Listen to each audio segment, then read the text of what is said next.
Tandaan niyo po, walang miyembro ng pamilya na habang panahon makakasama mo.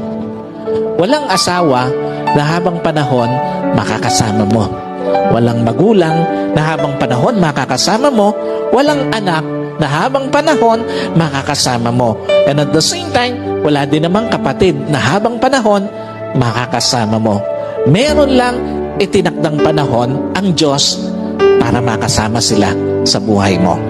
Meron lang itinakdang panahon ng Diyos para ma-enjoy mo yung mga panahon na makakasama sila. Bawat panahong kasama ang pamilya, pahiram ng Diyos. Bawat panahong kasama mo sila o bawat araw na kasama mo sila, kabawasan yon sa panahong makakasama mo sila. At bawat sandali na lilipas, palapit ng palapit yon sa pagtatapos ng pahiram na panahon sa iyo ng Diyos.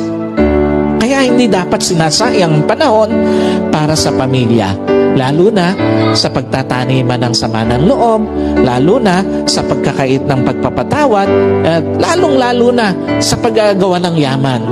Napakawalang kwenta ng mga bagay na minsan hinahayaan natin na sayangin yung panahon na dapat kasama natin ang pamilya natin.